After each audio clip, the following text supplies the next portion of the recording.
mini egg season! Hi everyone, it's Tash and welcome to another recipe video. And today we're making some matcha mini egg brownies. Combines all of my favourite things, matcha, chocolate, cake, and these things. Mini eggs! Oh, they smell so good. I don't know what they put in them, but they smell of pure sugar and dreams. This makes about 12 brownies, depending on how big or small you cut them. This is like the normal size square we're talking about here, but if you want to go big, go for it. So let's go to the kitchen and see how they're made. Now you know the drill, we've got to preheat our oven first. And today we're preheating it to 180 degrees C. Now there are a few things I have prepared first. Fail to prepare, prepare to fail, right? So this is the first thing. I have an 8 by 12 inch pan which I've oiled underneath, and then I cut out some baking paper to line it, and that'll make it super easy to get the brownie out afterwards, no sticking. And I've also picked out, like a crazy person, which mini eggs I want to use. So I used 2 of this size bag, and this is just an extra one, both were 80 grams. And what I did was I separated out the nice colourful ones that I wanted to use for the top, and for the rest I chopped them up, and these are actually going to go in the brownie batter itself, so you both get the chocolate baked in the middle and you get them on top. So I'm just going to carefully lift these because I already planned where I want them to go. And we also have to melt some stuff, so let's go over to our melting station and see what's cooking. Now I'm at my melting stations. I've got here 115 grams of melted butter, which I'm just letting cool down now before I use it. And over here I'm melting 100 grams of white chocolate. You can do this in the microwave. I actually don't own a microwave, so what I do when I melt chocolate is I put a bowl over some gently simmering water, making sure it doesn't touch the bottom so I don't scald the chocolate, and then I gently melt it that way, and it works really well. If you have a microwave, don't just put the bowl of chocolate in and put it in full blast. Put it in a sort of low to medium heat, and then do it in short 30-second bursts. 10-20 seconds is better, it will take you longer, but you want to make sure you don't burn your chocolate or your house down.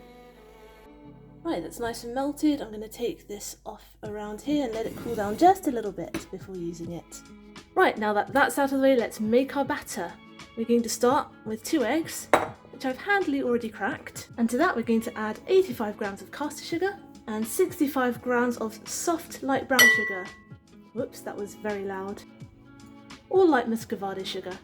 And we're just going to take a balloon whisk to this and whisk it up. You don't have to use the light brown sugar, by the way. I just really like the added caramelly flavour it gives the blondies or brownies.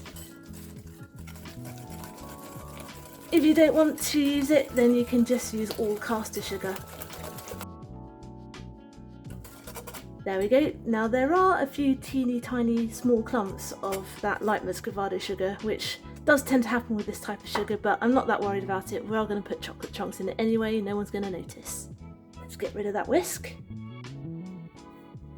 Now I'm going to add in my 115 grams of melted unsalted butter and just give that a good stir. Make sure it's a bit cool first, you don't want to add in the hot butter because you don't want to scramble the eggs in there.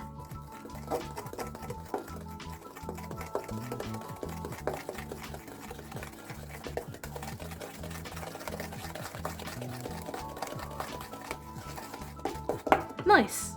Now we have to do some sifting. Sift in 100... Wait, am I recording? Oh, thank goodness I'm recording. Okay, let's try that again. Sift in 175 grams of plain flour. Now we're going to sift in 2 very generous tablespoonfuls of matcha too. Oh, hang on. I have extra matcha, don't worry, I'm not going to run out. Let's just have a look. That was more like half a tablespoonful. You know what? That packet is kind of like 2 heaped tablespoonfuls. I'm going to use it all. There we go. And let's give everything a good sift, but be careful because you don't want a cloud of flour and matcha everywhere. Just helping the last little bit through there. Awesome. Now let's give it all a good mix up. Phew, it's getting really difficult now. This is a really hefty batter. Getting a good workout. Okay, now of course this can't be a brownie or blondie without chocolate, so we're going to grab our chocolate. Here we are, 100 grams of melted gorgeous white chocolate. Nice. Resisting the urge to just eat it straight out of the bowl with a spoon. The resistance is going to be worth it.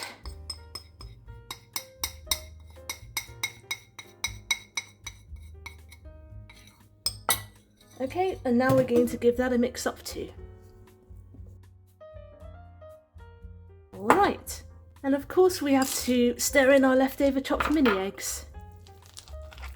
Cool, this is really hard work now.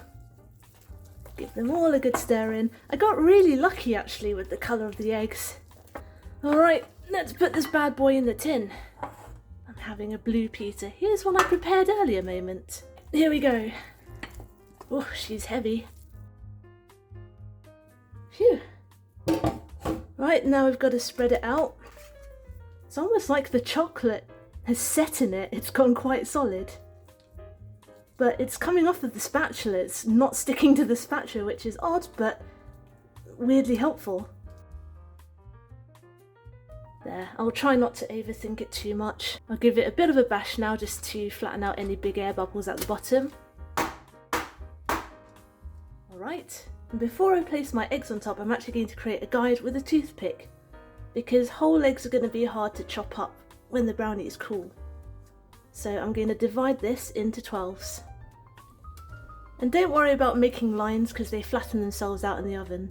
So I've gone 3 lengthways and dividing this into 4 this way. That's 12 in total. Oh, that's a bit uneven. I'll just quickly cover that up. Like I said, it'll all merge in the oven, so it doesn't matter. Just creating a rough guide to make it easier to cut. Now I'm going to lovingly place my pre-prepared and pre-sorted eggs on top. Don't press down too hard, by the way.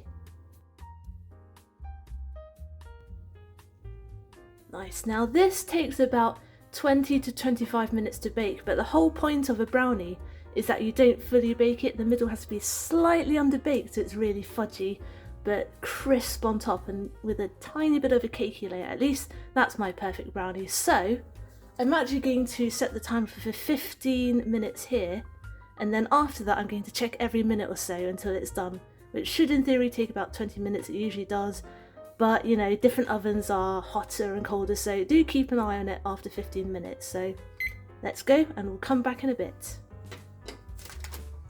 Oh my gosh, I almost forgot. So I put it in the oven literally for a minute and then I remembered I forgot something. I forgot these. We're going to add about a handful and sprinkle them on top. I cannot believe I nearly forgot that. We need that extra colour for Easter. Alright, now let's put them back in the oven. 18 minutes later, and these are looking good. So that actually just took 18 minutes in the end. Let's wait for these to completely cool down before we slice them, because they're still hot, so they're continuing to cook. And we don't want it to be too gooey when we slice it, so let it sit, let it set, and we'll come back in a bit. Nice, our brownies are completely cool, so it's time to slice and dice. And you'll be thankful for that paper you put down, because it's super easy just to lift out. Woohoo! And because of the way we placed our eggs, it's also super easy to cut. Now let's have a sneak peek inside. Exciting. Oh yeah. Gooey, gooey brownie, yes! And lots of chocolate mini eggs in there too. Right, let's get this to my photography table, and by that I mean my dining table. I wish I could convey smell to you guys. This smells absolutely amazing and I am salivating. I cannot wait to tuck into these. Everyone has their favourite kind of brownie, and this is mine. Super fudgy in the middle, cakey around the edges and crisp on top. Lovely. Wow, the evening lighting really isn't flattering. How about this for self-restraint? As soon as I was done taking the slow-mo, I just brought it straight here. I'm not going to start eating it there, and then I'll have another and another. Okay, self-restraint. I'll take a cut out of it, and I'll bring it straight here to you guys. I am very, very happy with that. Look at the goo. Look at the goo. So good. And you can see the bit of chopped mini eggs peeking out on the sides. Excellent. And it's extremely green, which pleases me. Very Eastery and very springy. Well, I think I've waited long enough, so cheers.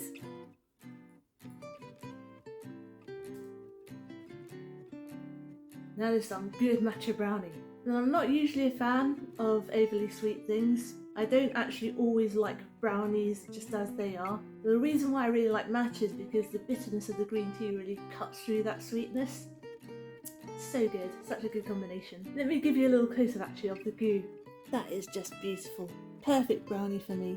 Thanks for watching. I hope you enjoyed today's video and I hope you'll join me next Wednesday for my next one. Get the full written recipe on my blog tashcakes.com and find me on Instagram as tashcakes.tastes. Subscribe if you'd like to see more regular recipe content from me, and don't forget to hit that notification bell so YouTube lets you know when I post. Give this video a like if you liked it to help other people find it because algorithm. Comment down below if you'd like me to make anything in particular, and I will see you guys next Wednesday. Be good, be nice, and have a good week.